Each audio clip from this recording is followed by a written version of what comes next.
Hi, my name's Julie. I am a licensed professional counselor in South Carolina, and this blue-haired dog is my co-counselor, Ed.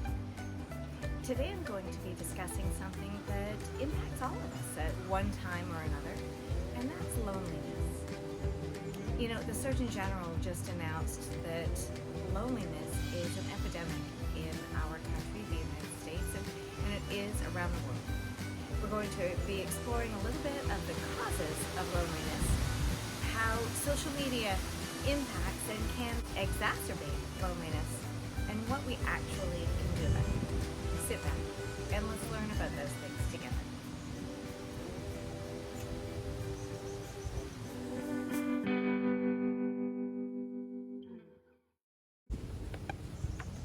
I'm reading a book by Gabor Mate. It's titled The Myth of Normal, and in his book he explores the link between what we experience emotionally and how that impacts us physically, and vice versa.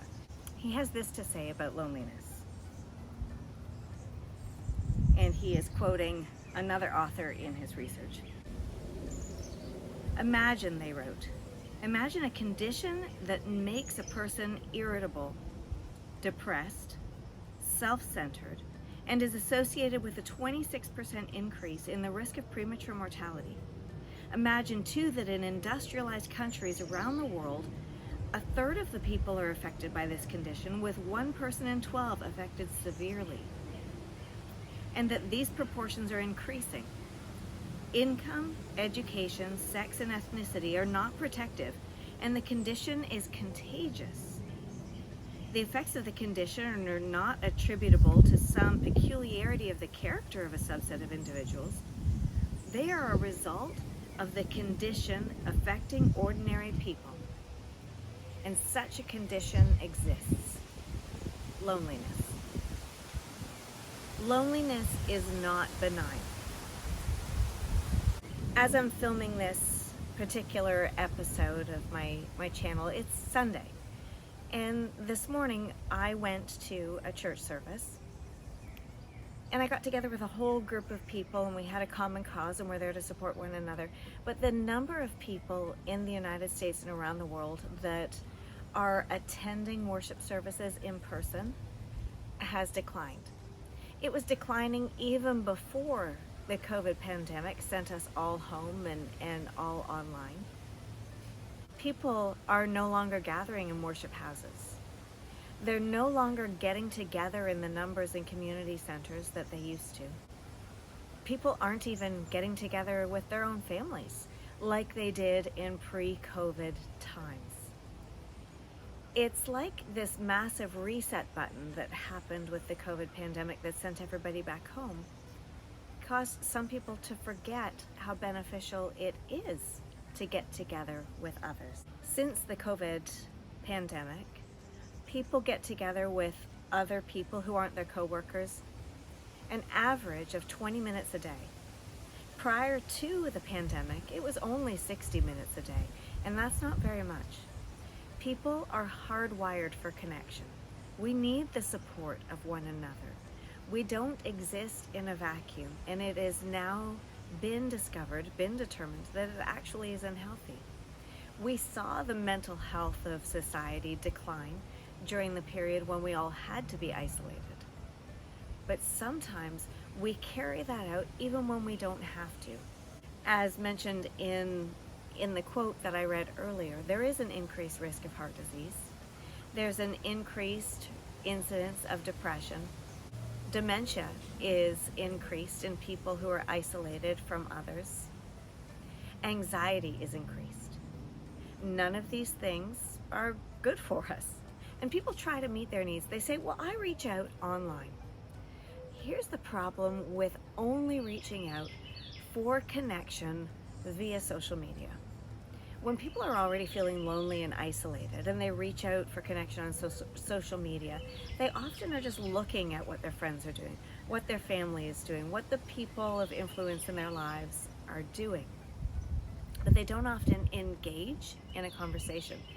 They end up looking at what these people are doing and feeling like, why isn't that me? They compare themselves to what they're seeing on the screen, and it makes them feel more isolated more alone, particularly if they're seeing their friends going out with other friends. All that social media is doing for them is highlighting the fact that they are not having the same connection that other people are having, and it makes them feel less than. So the very thing they've tried to solve by going on to social media to make themselves feel more connected is in fact belaboring and worsening the loneliness that is being felt. Loneliness actually increases premature death by as much as 30% as well, through those diseases that we talked about earlier. I want to highlight different ways that we can re-engage in the world and reduce our loneliness. Certainly we can connect via social media. We can connect with friends. We can connect with family from far away, but we need to really connect. Be active in the comments section. Send messages on Messenger. I'm not talking about just liking or loving what somebody has posted or done, but actively seek out a way to engage in a conversation. Curate your social media feed. There might be some people in your feed that no matter what you do, whenever you look at their feed, you feel worse, you feel less than. Well, you can unfollow those people. You can hide them in your feed so they don't negatively impact you. Seek out positive experiences on Facebook, on Instagram, on whatever of the socials you happen to be a part of. The algorithms on those programs follow what it is you're interested in.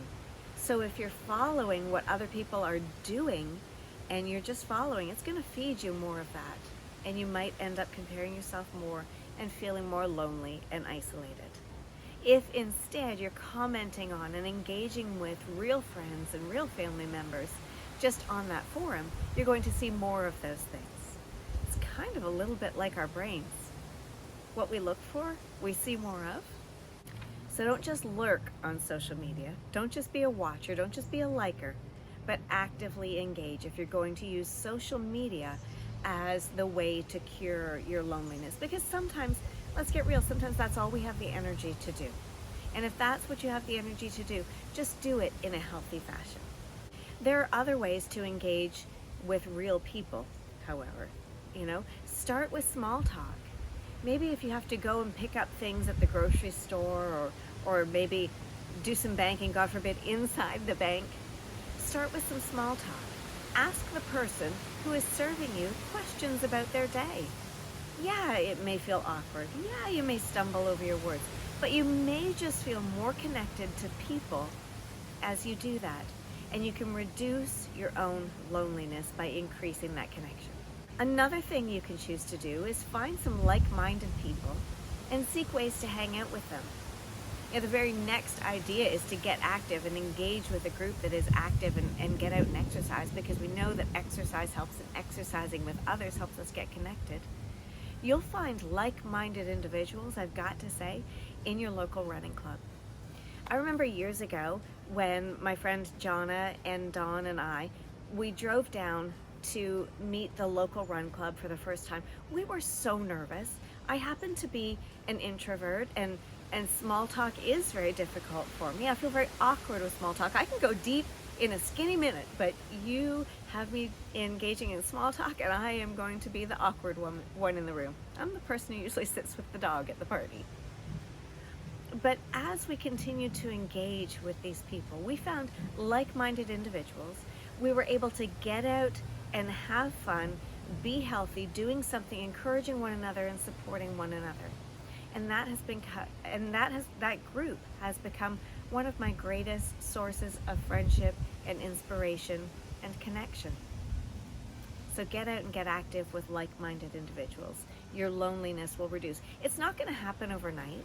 There were nights, and there still are nights, where I will go and join the group and I'm not necessarily overly engaged, and I might feel a little bit on the periphery because I am a little more introverted and I do feel awkward. But I don't feel as lonely. I tell myself then, yeah, you're awkward, but you're not alone and you're not lonely. Go out and engage in those areas. Say yes more. And maybe people even invite you to go and do things. Maybe they invite you to go for lunch, or maybe they invite you to go and join and go for a movie, or go out with a group of people to go to a show. But you're inclined to say no because you've become so depressed and so lonely and so isolated that you can't help but thinking negatively, and you think they don't really want me to join them. And so you self-sabotage and you say no. Well, start saying yes to those invitations. You never know. You might just enjoy yourself when you get there. Another thing you can do that might sound like it's odd is to go out alone. Being alone and being lonely are two entirely different things. You can go out alone to a coffee shop or to dinner or to the movies and notice the connections in the world around you, and notice even at a restaurant how you're connected in the movement of that restaurant or that coffee shop. Because you're there, you have a waiter or a waitress, a server coming to talk to you. They wouldn't be doing that if you weren't there. It would look very odd. And so you are connected. You are a part of that restaurant. You are not outside of that restaurant. So even being alone, we don't have to be lonely in that fashion. We can be engaged and be a part of it. In that end, go out and volunteer in different areas. If you like the fuzzy people, then maybe volunteer at the animal shelter. You're going to meet like-minded individuals. You'll be able to interact with other people, and you'll feel less isolated, less alone. Go out and volunteer at the homeless shelter or in other areas as it fills you up, as you see the interconnectedness of humanity. You are more engaged, you are less lonely, you're less impacted by this epidemic. You wouldn't smoke, or at least I hope you wouldn't, smoke 15 cigarettes today, would you? That's what loneliness is like. That's the impact of loneliness on our physical health. It is not benign. So today, if you're feeling lonely, I encourage you to go back through the list of ideas. Generate your own ideas. Sit down and journal out some ideas for yourself. What can I do to actively engage, to start moving back out into the world? If we've got a high level of anxiety, post-pandemic, I'm seeing a lot of people who are having difficulty re-engaging because of the level of anxiety. Remember, anxiety grows when we avoid the things we're afraid of, and we have been avoiding things actively for a couple of years. So if you're struggling with that, reach out to a mental health counselor or a friend. If you're struggling with loneliness and you are able to do some of these things on the list, start doing them. The Surgeon General has declared loneliness as one of the great health risks in society today, and it is like smoking over a dozen cigarettes, the impact on our health. Connect with somebody else today. I'm glad that you decided to watch this video today. I encourage you to connect with me. Leave a comment down below. I'd love to engage with you. You're not alone. We are in this world together. We are a part of common humanity. So whether you do engage or you don't, whether you're feeling lonely today or you're not, I thank you for joining me here today at Orange Therapy on YouTube, where you are welcome, just as you are.